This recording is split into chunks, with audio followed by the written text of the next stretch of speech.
అందరికీ నమస్కారం అండి. నేను ఇండియన్ కిసాన్ యూనియన్ రాష్ట్ర అధ్యక్షురాలిగా మాట్లాడుతున్నాను. ఈరోజు ఇక్కడ గుంజు గురవయ్య ఇంటి వద్ద బజారీ మంగతయారి గారు కూర్చోవడం జరిగింది. ఎందుకు అంటే తను 20 లక్షలు ఇచ్చానని చెప్పేసి తన డాక్యుమెంట్ మీద సంతకాలు పెట్టించి తన ఇల్లుని సీల్ చేసేలా చేశాడు. అందుకు నాకు ఇల్లు లేదు కాబట్టి ఈరోజు వచ్చి ఇక్కడ కూర్చొని ఈ ఇంట్లో ఉండటం జరుగుతుంది.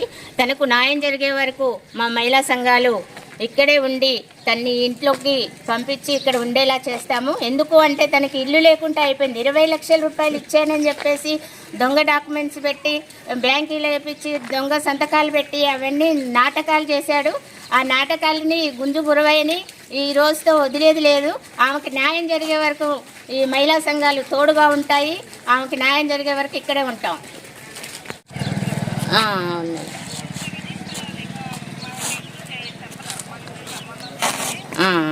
అంటే ఇక్కడ వరకు రాలేదు కాబట్టి మీ దాకా తెలియలేదు మేడం. ఈరోజు తనకి ఉండడానికి ఇల్లు లేదు కాబట్టి తను వచ్చి ఈ ఇంట్లో ఉంటా అని చెప్పి. అందరికీ నమస్కారం అండి. ఇండియన్ కిసాన్ జిల్లా అధ్యక్షురాలుగా మాట్లాడుతున్నాను. ఈ గుంజు గురవయ్య అతని భార్య రమాదేవి బజారు మంగతాయి గారిని గత సంవత్సరం బట్టి వేధిస్తూ ఆమెని మాయ మాటలు చెప్పి లోబర్చుకొని ఇల్లు డాక్యుమెంట్స్ కూడా మాయం చేసి లోన్ ఇప్పిస్తానని తీసుకొని 20 లక్షల రూపాయలు ఇవ్వకుండా కూడా ఇచ్చానని అబద్ధ సాక్ష్యం పుట్టించి ఆమెకు ఉండటానికి ఇల్లు లేకుండా చేశాడు. ఈ రోజున ఆమె రోడ్డును పడది, ఏ దారి లేదని చెప్పి గురవయ్య అతని భార్య చేసిన దారుణాన్ని తట్టుకోలేక నాకు న్యాయం చేయండి, నాకు ఉండటానికి ఇల్లు లేదు, నా కవిటి కొడుకు ఒకడు ఉన్నాడు అని చెప్పేసి వచ్చి గుంజు గురవయ్య గారి ఇంటి ముందు కూర్చోవడం జరిగింది. ఏం చేయాలండి? మా మహిళా మండలం మనం సపోర్ట్ చేస్తున్నాం. మేమే కాదండి, రేపటి రోజున మా రాష్ట్ర వ్యాప్తంగా మహిళలు ఉన్నాం. మేమందరూ ఫోన్ నెంబర్లు మా దగ్గర ఉన్నాయి. ఈ మంగతాయి గారికి చేసిన అన్యాయం మొత్తం వాళ్ళకి చెప్పేసి రేపు 1000 మందే రావచ్చు, 2000 మందే రావచ్చు, మహిళలు అందరూ వచ్చి ఆమెకు న్యాయం జరిగేంత వరకు ఇక్కడ నుంచి రేపు కదలమండి. నా పేరు వెంకటేశ్వర. ఈ బజారు మంగతాయి అనే ఆమెకి అన్యాయం జరిగిందని చెప్పేసి ఈరోజు ఇక్కడ గుంజు గురవయ్య ఇంటి ముందు వచ్చి ధర్నా చేయడం జరుగుతుంది. ఆమెకి 2 లక్షల రూపాయలు లోన్ ఇప్పిస్తానని చెప్పేసి మోసం చేసి వాళ్ళిద్దరు భార్యాభర్తలు రమాదేవి గురవయ్య ఇద్దరు కలిసి సోలమండల దగ్గర కుదవబెట్టి డాక్యుమెంట్, ఆమె ఇంటి డాక్యుమెంట్ 20 లక్షలు లోన్ తీసుకొని ఎలాంటి రూపాయి కూడా ఆమె అకౌంట్లో వేయకుండా నీకు ఇచ్చాను అని చెప్పేసి ఫ్రాడ్ చేసి ఇవాళ వాళ్ళ ఇల్లు సీజ్ చేసే పరిస్థితి ఏర్పడింది. ఆమె నేను రోడ్డు పాలు అయ్యి ఉంది, ఇవాళ వచ్చేసి నాకు ఇల్లు లేదు, ఒకళ్ళు లేదు, నా పరిస్థితి ఏందని చెప్పేసి ఇవాళ కేసులో కూడా కంప్లైంట్ ఇచ్చాం.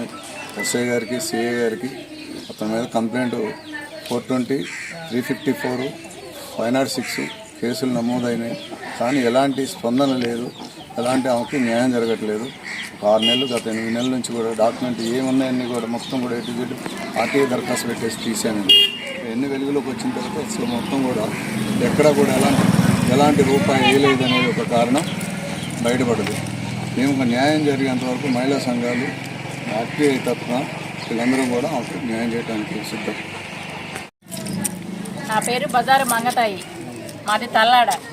2 లక్షలు గుంజి గురవయ్య అనే అతను 2 లక్షలు లోన్ ఇప్పిస్తానంటూ ఇంటి కాగితాలు తీసుకెళ్ళి రిజిస్ట్రేషన్ చేసి 20 లక్షలు ఇచ్చినట్టుగా మాయమాటలు చెప్పి మాయ చేసి నాకు రూపాయి కూడా ఇవ్వకుండా గత నెల 18వ తారీఖు చోళ మండలాలతో తాళం వేయడం జరిగింది. నన్ను బయటికి గడడం జరిగింది. కట్టుబట్టల మీద బయటకు వచ్చాను.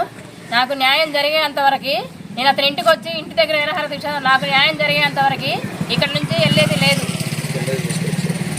ఇవాళ రేపు టైం ఇస్తాను, ఇవాళ రేపు నాకు న్యాయం జరగకపోతే వదిలేయి చనిపోతానని చెప్పి నేను శబ్దం చేస్తున్నాను. మా పెళ్లి గారికి చాలా చేశాడు. భయపడుతుంది చెప్పి మాకు చాలా బాధ చేశాడు. మాకు ఇప్పటికైనా లేకపోతే 2 రోజులు విత్తున్నాయని మాకు జరగకపోతే ఇక్కడ ఇంటి ముందు పురుగులు వస్తున్నాయి, సరిపోవటం జరుగుతుంది. ఖచ్చితంగా మాకు న్యాయం జరగాల్సిందే.